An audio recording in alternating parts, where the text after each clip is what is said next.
Sources of light.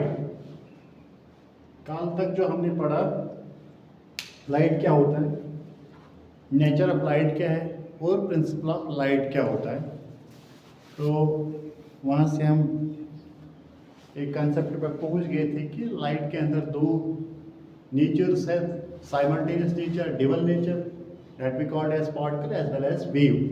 तो wave concept में हमें बताया था कि ये 12th क्लास का कंसेप्ट है। तो आज हम चलेंगे उस स्टडी के ऊपर जिसे हम कहेंगे कि ray concept that is called as particle concept,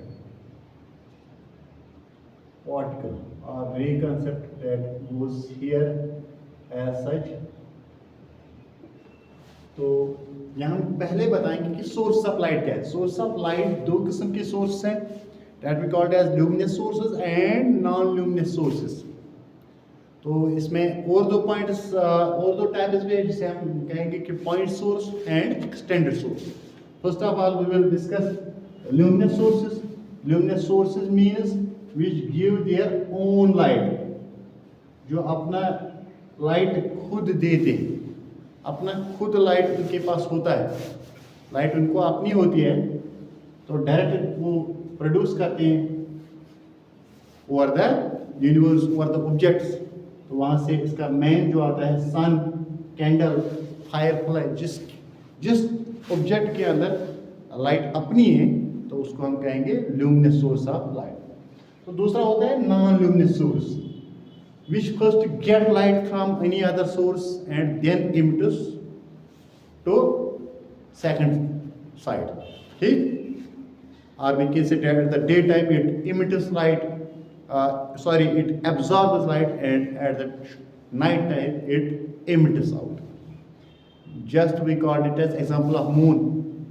दिन के अंदर इसका रोशनी सूरज से लेता है और फिर रात को देता है।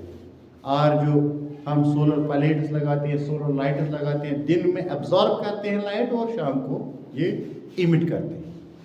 तो फिर अगर हम इसको पूरा देखेंगे तो हम कहेंगे कि sun is the only luminous source.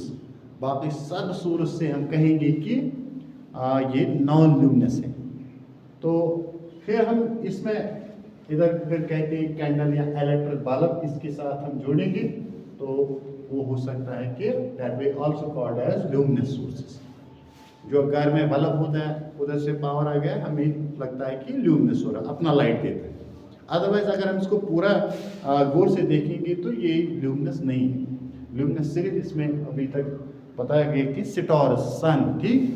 तो अब ज़्यादा दूर जाने की ज़रूरत नहीं है। तो अब हम यहाँ से बताएंगे क्लासिफिकेशन ऑफ ऑब्जेक्ट्स। जब रे कॉन्सेप्ट पे जाएंगे, इधर हमने बताया था कल रे और बीम, जब ये ऑब्जेक्ट्स के ऊपर जाता है तो ऑब्जेक्ट्स को कितने तरीके से ये क्लासिफाई करता है वो बिल्कुल सिंपल है। That we are have read in the class 6th also 7th and that we called as 8th class. तो वहाँ से हमने बताया कि जब ये रे या बीम ऑब्जेक्ट्स के ऊपर जाता है तो वहाँ से तीन किस्म का क्लासिफिकेशन आता है। एक होता है transparent which allows full light. Transparent means this mirror that we called as glass, plain glass. ये है प्लेन गिलास। इस प्लेन गिलास से हम क्या कहेंगे कि प्लेन गिलास से फुल लाइट आती है, पूरी लाइट अंदर आती है, इसको कहते हैं ट्रांसपेरेंट। तो यहाँ से हम कहेंगे कि जिसमें पार्शियल लाइट आएगा। अगर हम गिलास के ऊपर पेपर लगाएंगे, हल्का सा पेपर लगाएंगे तो वो हाफ लाइट फिर देता है, या थिन क्लॉथ होता है, तो इसके अंदर हम कहेंगे कि it is called as translucent. अब यहाँ से एक पार्ट है जिसको हम कहेंगे कि ओपैक। ओपैक क्या करता है कि यहाँ ब्लॉक करता है, और we can say that some of light it is absorbed by the some objects of the nature that are called as opaque objects। तो opaque object के जरिए लाइट कुछ ब्लॉक होता है, maximum light is blocked, that we called as reflected, and some few percentage of light is absorbed in the opaque objects, or we can say that 20-30% or maximum light may be absorbed some objects. तो इनके अंदर जब हम देखेंगे कि block concept से यहाँ दो कंसेप्ट एक्सप्लेन होते हैं, जहाँ से ये टॉपिक आगे चलेगा, पूरा चैप्टर इस पे चलेगा इन दो कंसेप्ट्स के ऊपर. जब ब्लॉक की बात आ गई, हमने लाइट लगाई, वहाँ से वापस आ गया, बाउंस हो गया, तो एक दूसरी साइड से चला गया, तो वहाँ से दो कंसेप्ट्स आते हैं. एक ही कंसेप्ट आता है इस ब्लॉक के ऊपर आता है एक concept that is called as reflection of the light. तो रिफ्लेक्शन के ऊपर भी इसमें बहुत सारे क्वेश्चंस हैं. तो दूसरा, जब लाइट एक मीडियम से दूसरे मीडियम में जाता है, इट सफर्स सम बेंडिंग,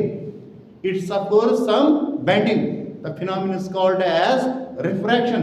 दूसरा एक कंसेप्ट है.